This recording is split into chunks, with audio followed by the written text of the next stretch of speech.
This program is brought to you by Emory University.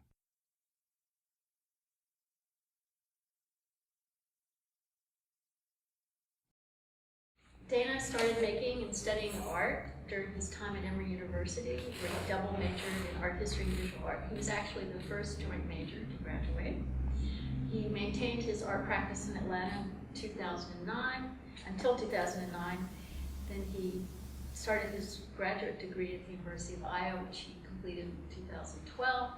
And while he was there, he exhibited at the Urban Institute of Contemporary Art in Grand Rapids, Minnesota, the State Historical Museum in Des Moines, Iowa, as well as some smaller pop-up spaces in Iowa City.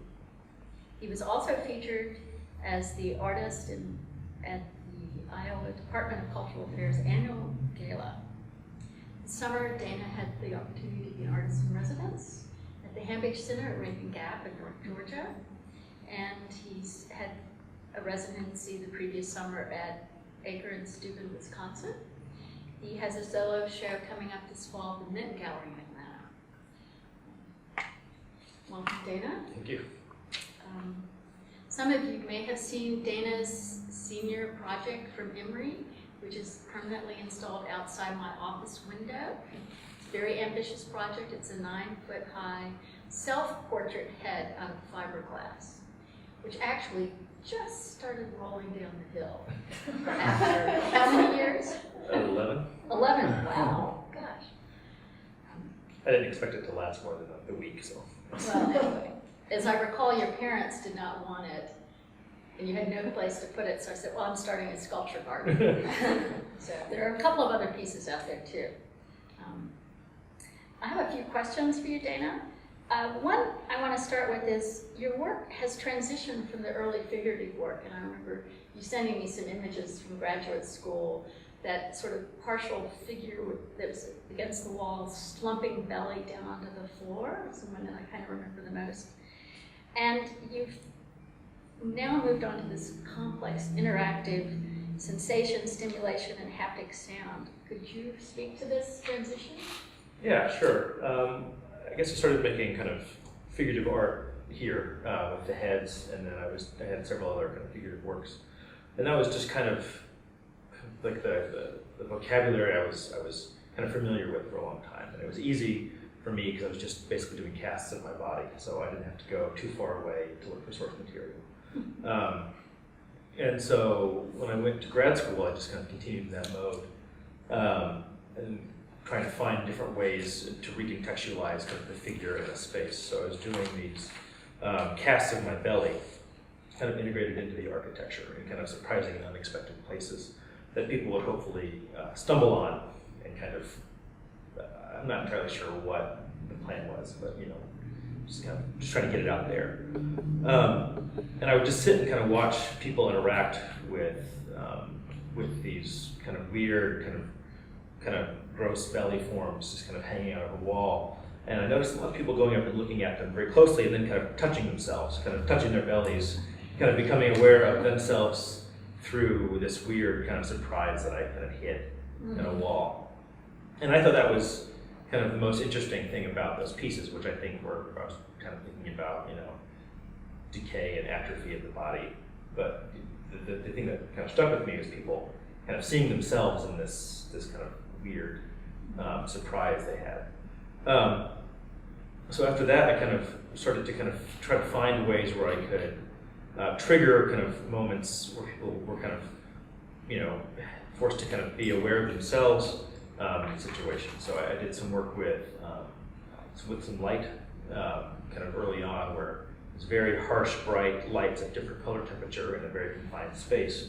And as people moved through the space, their brains had to essentially re-white balance, kind of go from like what one kind of base of white was to what the other kind of color temperature was. And it was this very odd kind of sensation in your brain, in your eyes. It's like, it wasn't like quite like your eyes dilating very quickly, but it was kind of deeper than that, where you had to reevaluate kind of your surroundings. And so that was kind of wild, but I was able to kind of create this moment of actual physical readjustment in a person's physical body. So I started to chase that. And that's what really kind of led me on this path of kind of doing these kind of large-scale sound and vibration pieces. It's kind of made several different pieces where there's different levels of vibrations. Some pieces that were very small but vibrated quite a bit, very strongly, and then were like on the border of kind of painful or uncomfortable. That kind of vibrated every joint in your body, and you would only have to be on there for just a minute. You'd pop off, and then you would have this kind of ghost vibration in your body. Your body would kind of carry that off, kind of like after you've driven on a highway for miles and miles and miles and pulled off at a stop sign, you can still feel the road vibration. But to condense that into 30 seconds or however long people could do that was kind of the big goal there. So yeah, just kind of finding, after those first belly instances where people were kind of becoming aware of themselves in a different way, I kind of went to a much more physical kind of way to kind of force these moments of kind of a heightened sense of self-awareness onto people that would happen upon my work. So I remember seeing an image of a piece you did in graduate school, which was a large white box hanging in the ceiling. Mm-hmm.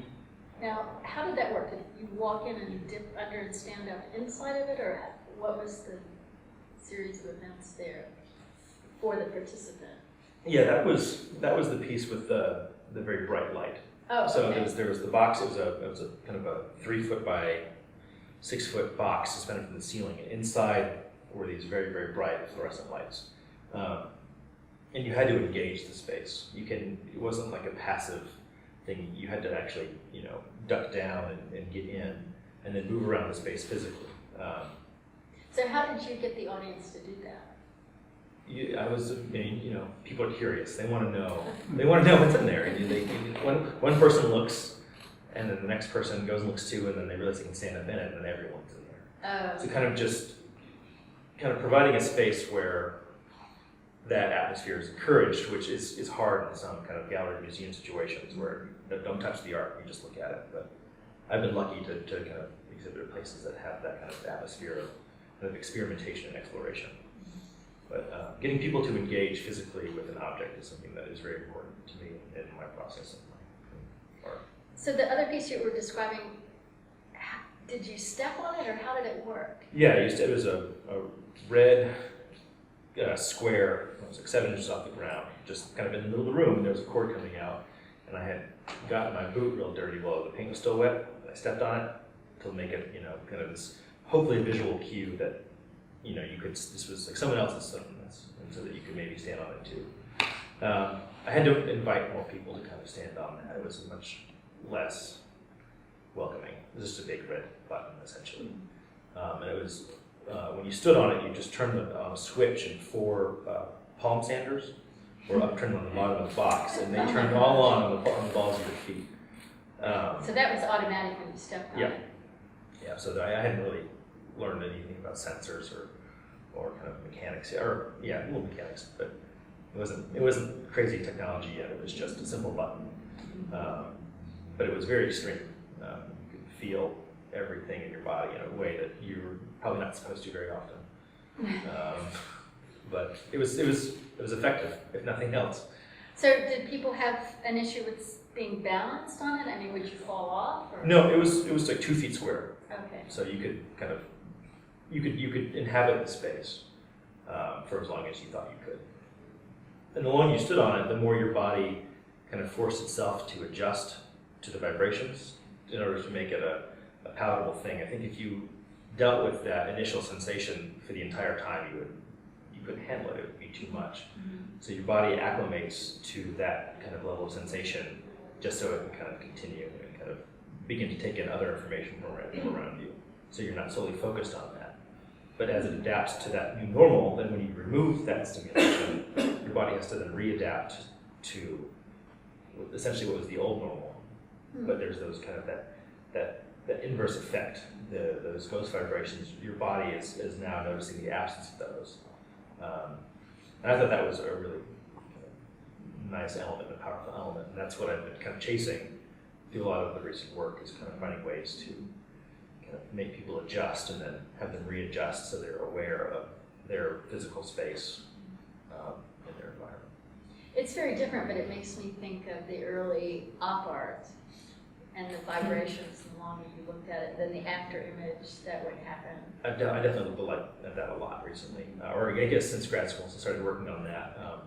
A lot of my two-dimensional work incorporates elements of op art, kind of very tight stripes overlaid with other images, to kind of get people to stare at it longer than they would, and then kind of to carry those kind of stripes and visual vibrations with them after they look on.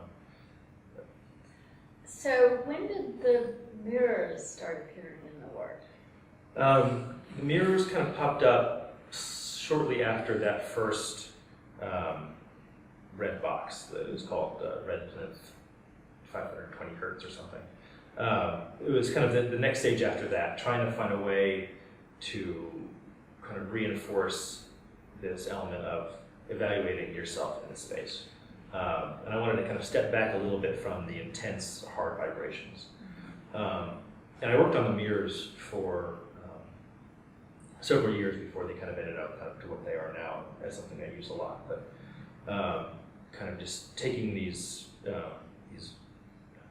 mirrored films and stretching them over essentially canvas stretcher bars and finding different ways to vibrate them, which then kind of abstracts and distorts your reflection. So kind of this thing that you're used to seeing, this reflection that you have, that you see, every day when you brush your teeth, is all of a sudden you encounter it in a way that is completely different. And so it was trying to find a visual analog to that sensation when you kind of had to reevaluate your physical space just through just rough sensation, now to like a visual element. And those I also kind of stashed in kind of odd, unexpected places and hallways of buildings, mostly around the University of Iowa campus, that's where it was. But people, when they walk by a mirror, they look at it. They want to see themselves, they want to check themselves out, they want to make sure that everything's in the right place, or they want to see their makeup's right place, or they want to, just that kind of narcissistic element that's in most of us. But, when they approach it,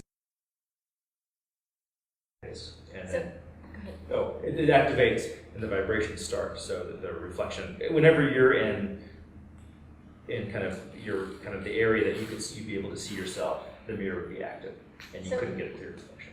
Sorry, I keep wanting to ask, but how does that happen for us non-technical people? So I went through, again, like these mirrors kind of became kind of the hub of me kind of learning how to do all this stuff, because I just was trying to find different ways to make it better. I started using just vibrating motors. I bought everything that vibrated I could from every store around the city, and I immediately took it apart. Things vibrate in so many different ways. Like the razors have electromagnetic vibrators, and then like the sexual pleasure toys, they have different kinds of vibrators, and like things that vibrate concrete to like get it to settle have different kinds of vibrators. So kind of finding out what would work and how it would work, and then finding ways to process or like kind of translate, get something to come out of that was purposeful instead of just an on-off switch. So then I kind of figured out microprocessing, kind of these crazy little chips that are just essentially fancy on-off switches that kind of react to external sensors.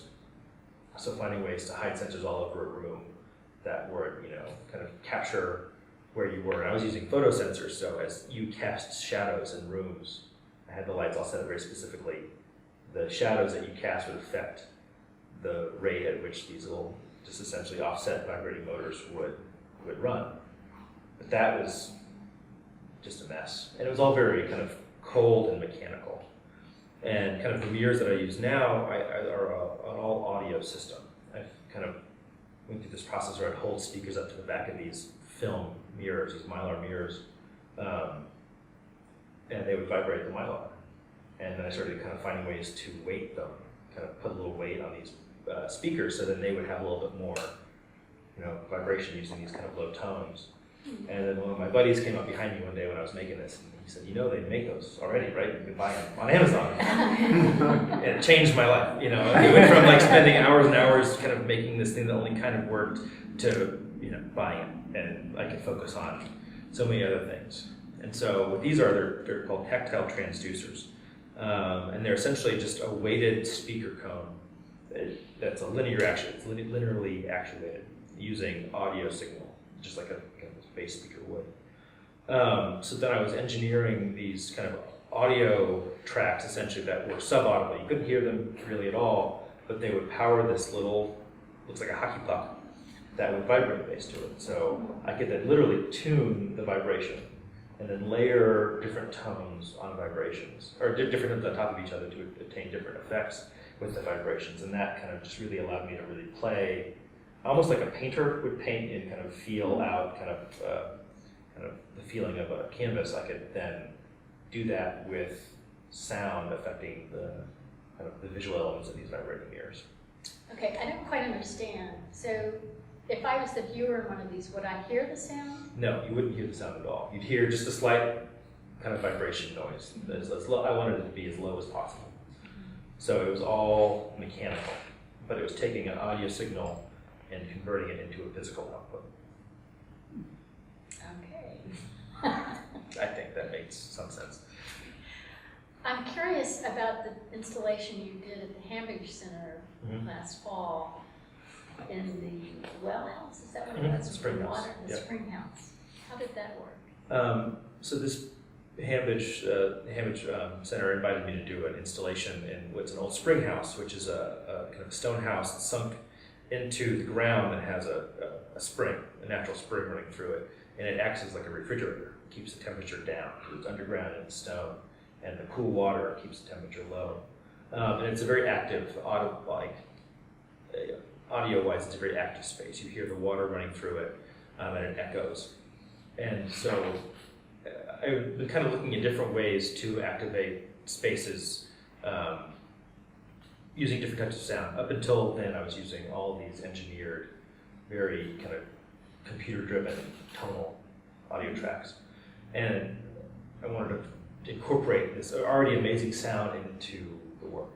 So I took a microphone, or I built a little microphone that I could submerge in water right as the spring entered the house. And so I amplified the sound of the water as it kind of trickled into this house and ran it through this whole vibrating system. So there was a series of mirrors that kind of expanded this very small space into what visually seemed like a much bigger space.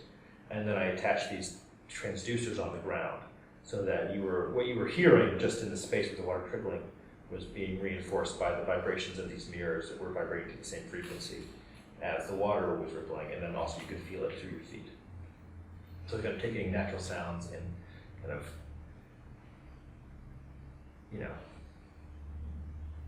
making them bigger, making them, making the space bigger, making you kind of have to, become and deal with the space in a more intense way. I mean, that's interesting because as the viewer, it seems like a very sort of subtle, subliminal experience when you just look at it before you go into the space, yet there's all this thought and technology and recording and figuring out how it all works. Well, and I like that kind of element of, I want people to be slightly surprised by it all. I don't want it to be completely laid out. I think those moments of kind of surprise where you have to then quickly take in as much information as you can about a situation to kind of make sure it's safe or it's a good place to be, you're just kind of mainlining information a little bit. And so it's kind of a secret way in to people's kind of minds and bodies, is just to startle them a little bit. But yeah, so because of that, I kind of make sure that the technology is always kind of hidden. I don't want people to associate this work with kind of technology-based installation. I don't want it to be a physical, a sensation-based installation.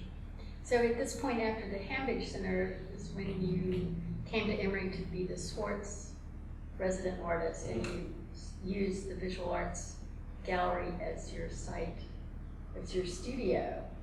So I'm interested about the process from when you wrote your, whatever we call it. Proposal, thank you, last summer, which was a little bit vague, but had a lot of information and the potential there, so we went for it.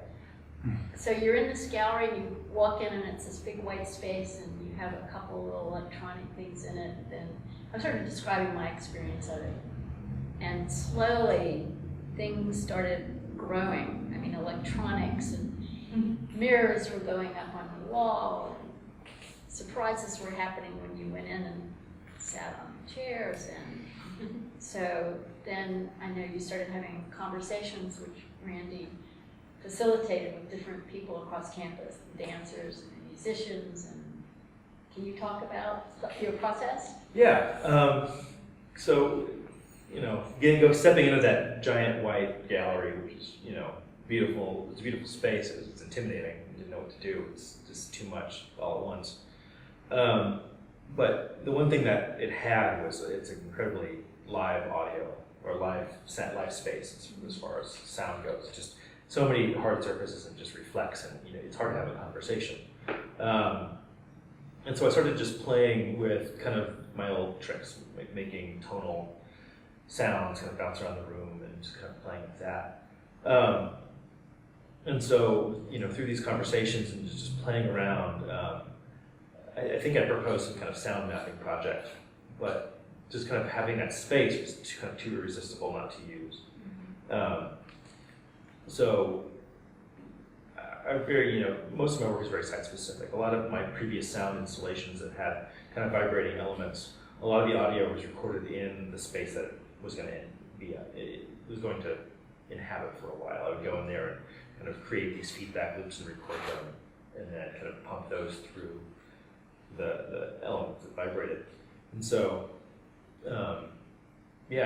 being in that space really kind of informed how I could, what I could do with it, and just kind of really take it over and use it. And so, kind of been drawing from the work at Hambidge and a couple other things, I kind of wanted to incorporate kind of live sound and layer it in with these kind of more sine wave based projects that I've been doing for the past couple of years. And kind of bringing in that element of place that I think it was a good opportunity to be in just a big place with so many people all doing things. A lot of them involve sound and presence. And so it was great to kind of be in that space and then slowly just build everything for that space. Because the audio track that I eventually engineered, that kind of was wired through these mirrored situations in each other of the room and all the benches, was written in that space for that space. And I just sat in this chair. This is the chair I sat in that's wired to vibrate, and I set up a mirror in front of me, and I had the two big speakers on either side, and I could actually hear and feel what was going to happen when I put things together. And so it's composed. It's not a song. It's a track. It's like it's an engineered sensation thing that goes for 20 minutes. But I was engineering it for sensation, so I could feel how things layered on top of each other and kind of feel what was going to happen, and feel like what things would be kind of pulled out by different layers of tones, and then incorporating different elements of the field recordings from the Schwartz Center, which were mostly field recordings of musicians warming up, kind of playing their scales, playing these kind of tones, which I thought would work well with kind of the eventual track. And it gave it a warmth and a sense of place that I think it needed. I'm just remembering that you had those little speakers on the door, so when the gallery was closed and you weren't there, did you have a little sign up? I'm trying to remember how I would go up and put my ear on the door and so you would draw people in, and the students would see you doing that and come over. And yeah, for the first couple months until I needed the equipment to do other things, I had left away messages. So I had these little things that turn hard surfaces into speakers. And so I just turned the doors into speakers and left away messages. Kind of silly, goofy little, either me talking over an odd audio track, or like after I get up from Hambidge, I recorded some of the audio from the spring house. So I kind of plugged that through and manipulated it and layered some tones onto it too. And that changed, for a couple months until still the amplifier for something else. But yeah, it was a good way to interact with the space and get people to just really kind of touch it. so at what point did you bring Blake in as a choreographer into the space, and how did that process of collaboration occur? And how did you make that decision rather than a musician or a filmmaker or? Well, I kind of had as the idea for this kind of sound and kind of sensation piece kind of started, like I kind of had the idea I wanted to bring in some kind of dancer or performer, and I've liked dance for a long time, and I think, at least I perceive them as having, being very aware of themselves in a space, and kind of that kind of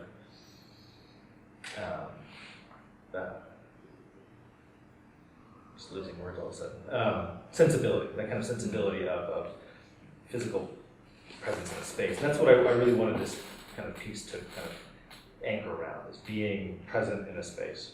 And so I met Blake and we spoke, and at this point, the idea was kind of there, and I had just this kind of rough sketch of kind of a short tonal piece and mirrors, and Blake came in and we talked about it, and I played her a little bit of the audio and kind of showed her kind of what I was hoping to do, and she clicked, and we had a really good conversation, and I was really hoping she wanted to work with me, and then she did, luckily.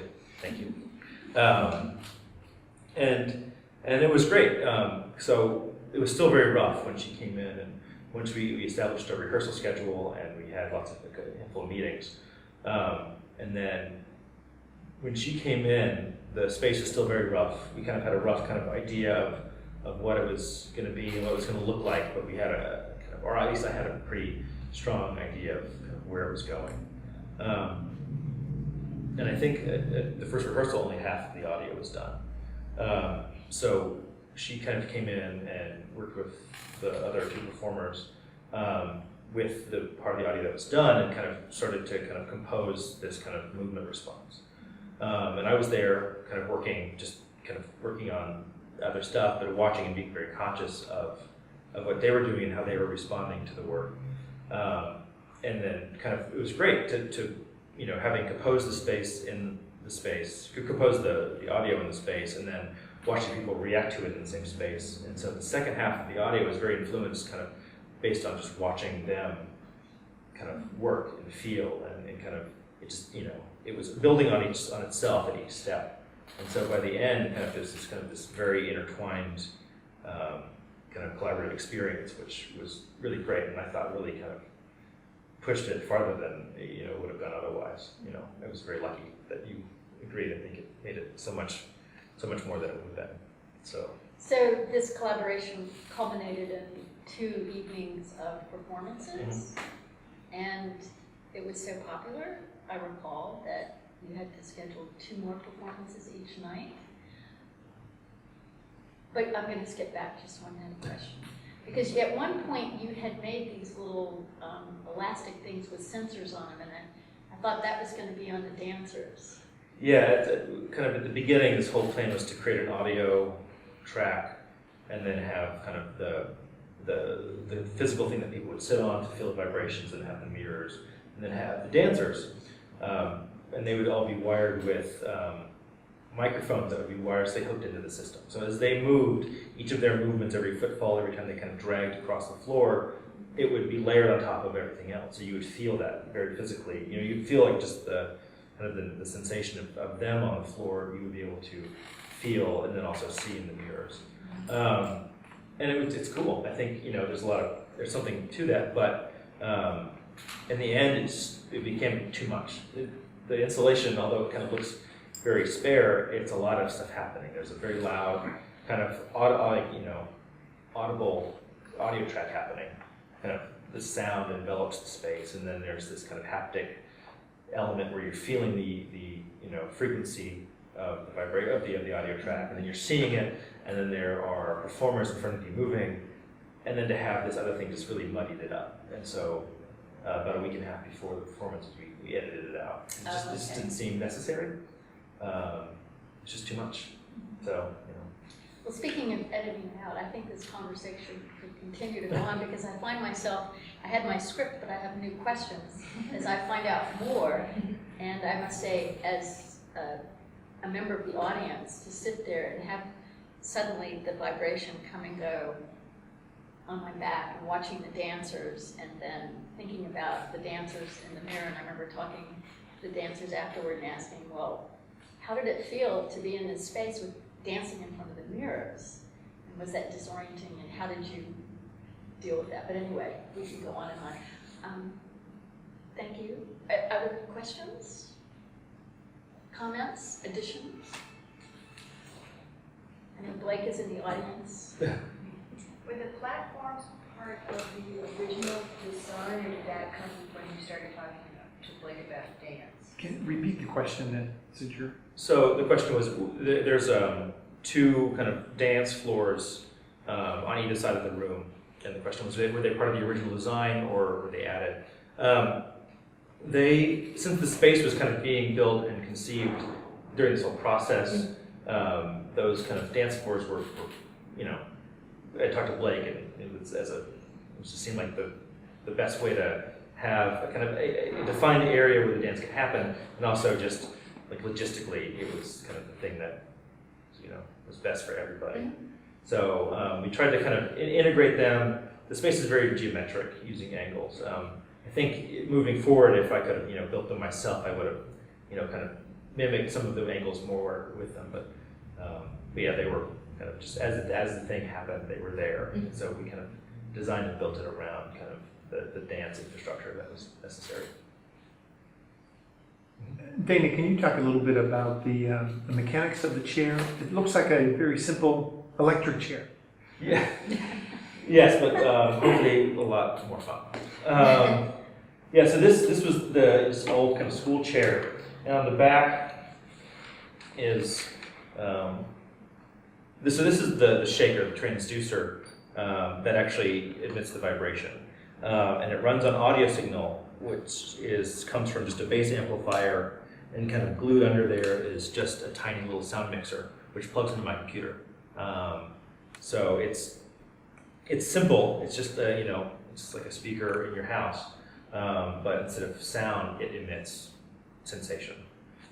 So as I would work on this, I would, you know, this was like my desk chair in my studio, and so just, you know, feeling the work that I was doing and kind of being aware of it as I proceeded kind of really just informs the next step, and I can make decisions, you know, not based on the kind of idea of what I think might happen, but I can just test it and then kind of feel, does that feel right or does that not feel right? And I kind of operate on the assumption that we're all humans, and we all input information or intake information and sensation generally in the same way.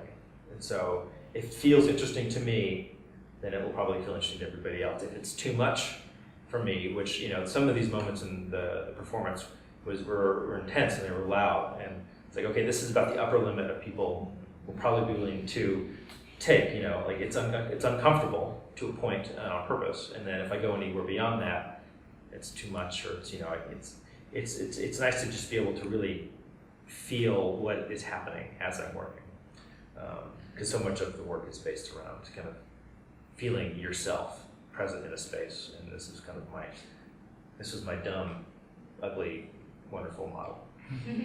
And I think that the audience capacity, was it 60 or so? We had 40 people could 40, be okay. seated in the space at a time. Okay, and so how did you accommodate 40 people then? Did they each sit in a chair? A lot of lap sitting. No, I built a bunch of benches. Essentially, you know, they looked like weird modern church pews, but they're just long benches, and so people had all they all sit together close to each other, and the benches were all wired for the audio and the sensation. It was a good way to distribute the sensation to a lot of people with the least amount of infrastructure, but also it made it a very communal experience. You know, you could fit 5 people on a bench, but you had to really, you know, thighs were touching. And I like that element, kind of really bringing people together to deal with this at once. Shall we try the chair? Is there anyone who would like to try sitting in the chair? Or, you know, or we can, I mean, Blake, it's fine. do you want to sit in it as you were the dancer? Do you need to turn it yours? Yeah. Break that. So unfortunately, they talk into this microphone. So, is this the first thing you had the dancers do when you brought them into the studios? You had them sit in the hot Yes. seat? So in our first conversation, I sat you down and just said, "This is what I made. and then we talked after that. So you, I think, heard or felt most of it all before we even really had a conversation. Which is brave on your part. Thank you. I feel it. And so, there's not, it's not a very visual, this is like the least visual part of the experience, but, it's, your whole body is being vibrated, and it's a powerful vibration. It's strong enough to really, and it's all kind of on the back of the chair, so it's vibrating the trunk of your body, the core of your body. There's a lot of stuff in there that's important, so it's very kind of susceptible to stimulation. So. And Blake, we got the technical explanation of what it is, but what's it really feel like? It feels like a very gentle reverberation. So it's sort of,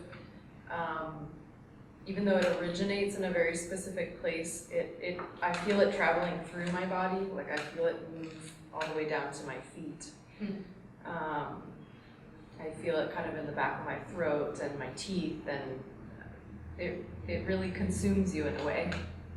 Yeah, a lot of the kind of the frequencies pretty much these audio tracks are just layered sine waves, these kind of pure tone waves that I kind of all stack in a kind of a composition and then play with the levels. And a lot of the tones I choose are ones that are very bodily. I mean, like some tones you can feel them, but then the ones that I use a lot are kind of in the 40 hertz range, and they really kind of take over your whole body. There's some kind of maybe resonant frequency thing there. I don't know, I'm not a scientist.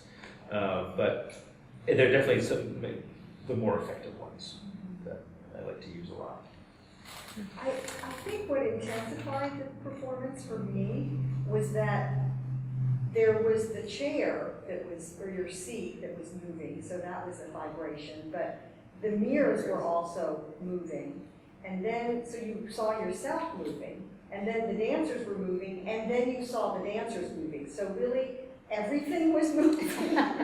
And, it was a little bit of like a car sick or vertigo sensation at times. It just was sort of like you were passing through some kind of time warp or space, time space continuum. I mean, it had a very odd sensation. Yeah, so I guess the comment was about kind of all of the different kind of, spatial and temporal element, like kind of how disorienting that was. And they kind of, whoa. it kicked in. So what drove that then? Just with the change? The audio, so I just have the audio track from the performance running. And so that was kind of, it hit that high. See, you're surprised, you're reevaluating yourself already. No, I was really trying to kind of manipulate kind of the spatial and the temporal elements of the space. So that, having two mirrors kind of facing each other at an angle, not at a right angle, but at I think it's like 170 degrees. So if you're looking this way at a mirror, you're seeing three other mirrors through that mirror. So you're seeing yourself, you're seeing the people behind you, you're seeing the performers behind you, and the mirrors are vibrating at the same frequency as your body. So there's these questions of are my eyes vibrating or is the mirror vibrating? Where are people in the space? Really had tried to confuse that, and kind of all of this and the duration of the performance and those kind of temporal and spatial shifts really all kind of pointed at that last, like the 2 minutes after it stopped. So, the sound stops, the simulation stopped, the dancers have stopped, and then all of a sudden, the lights go down, and then there's just your body, in this space where everything has been kind of been slightly confused, and hopefully in those moments, those minutes where I just kind of let everything hang, there's kind of this kind of re-acclimation or this adjustment or this kind of sense of the self-awareness that was always there, but is now hopefully being refocused. You're trying to reacclimate to the normal kind of the way you kind of operate in a quiet room.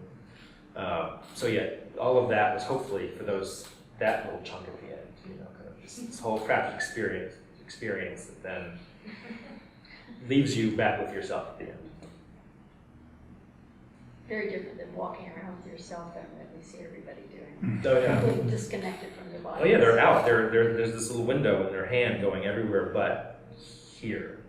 And so a lot of my work has been trying to get it back in. And so taking these, vibrations and I think it's funny because, all of our phones vibrate all the time, but it's a vibration that alerts you to something that's not you and takes you immediately away from that. So I've been trying to find a way to make some kind of phone app that will just vibrate you and do nothing else. Like it won't take you anywhere else except for you. I don't know how that's going to work yet. Okay, thank you very much. We better Thank stop you. before Blake vibrates out. Yeah, thank you, Linda, for helping me Oh. get here, and everybody else for all of your help and your support. Thank you.